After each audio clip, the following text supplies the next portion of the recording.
Welcome back to FantasyFran.com. Sports Crazy Chris Barnes with me, as always, the man, the myth, the legend, Hall of Fame quarterback, Mr. Fran Tarkenton. And we are talking about the running back position, and we have seen some great running backs, some of the mainstays, but also some emerging superstars, which leads us to your number one. Well, our number one, DeMarco Murray, the Dallas Cowboys. 3 weeks ago, he was our surprise running back pick, and he gained 256 yards. He's now our number one. We haven't had him number one. I know Felix Jones is coming off the injured list and is going to play, but he's going to be the backup to DeMarco Murray because we know this young man can run. I mean, he's over 100 yards every week, 156, 256, but he also last week caught 4 or 5 passes. So he's giving you a pass threat out of the backfield, a great runner, playing the Washington Redskins, who really are done. They're just done. Dallas is going to get the ball a lot because Dallas's defense will shut Washington down, and they will get a lead, and DeMarco Murray will run. I like him. Absolutely. All right, number two, Matt Forte, Chicago. Again, Chicago, rock solid. This guy is, I think, as good as any running back in football. I really like him. He really is helping Jay Cutler out. They're playing San Diego. San Diego still hasn't found themselves. Don't know if they ever will, but their defense is just so-so. There again, I think Chicago will get out in front of this game. San Diego's offense is struggling. Phillip Rivers is struggling, and then they're going to go to a running game. Chicago's going to play old school football. Forte will have a big day. Third, we're bringing a new name in, and we probably have been a little late in bringing him in. Marshawn Lynch of Seattle is really playing well. He's on a good streak, tough runner. Can we ever forget the run he made?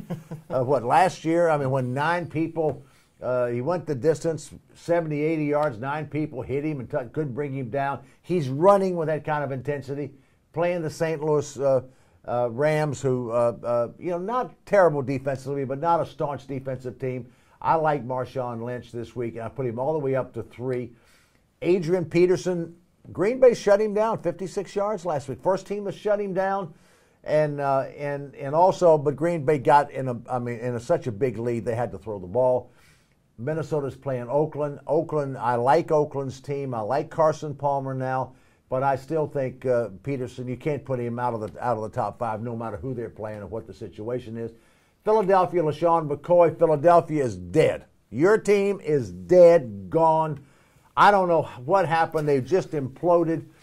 But this guy is some threat. I love LaShawn McCoy.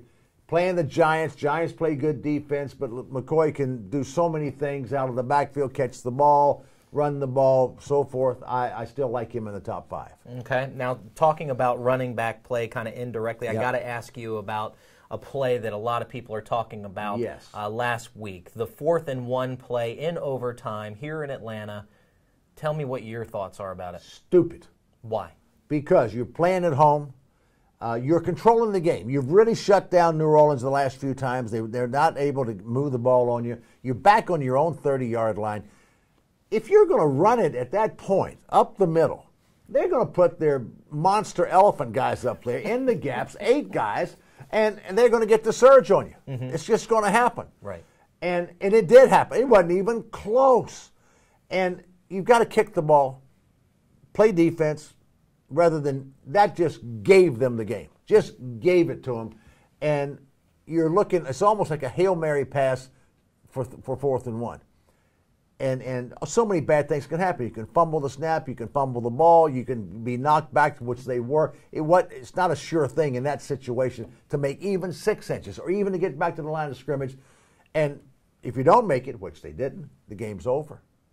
And if they kick the ball, they pin them back down, they got a chance to win. It's a legitimate game. I think it was a bad decision. Gotcha. Now, also, one of the things that kind of jumped out at me in terms of your rankings and projections is I know that you like LeGarrette Blount. Yep. You think he's a hard runner, he's a good back, but you have him outside your top 20 this week going up against Green Bay. Yeah. Well, very simple. We got to look at these things when you're looking who you're going to play, who you're not going to play. Green Bay is going to score 1,000 points against Tampa. I mean, they're going to throw the ball, they're going to get a lead, and when you get a lead, Josh Freeman's going to have to throw the ball. LeGarrette Blount's not going to get many carries. Last week, the best runner in the world, Adrian Peterson gets 56 yards rushing because of that fact, and it's going to happen again to Tampa Bay. Yeah, and actually, LeGarrette Blount, he's not a back that's known for catching the ball out the backfield anyway, so I'd agree with you. All right, well, these are your top 5 picks at the running back position for Week 11.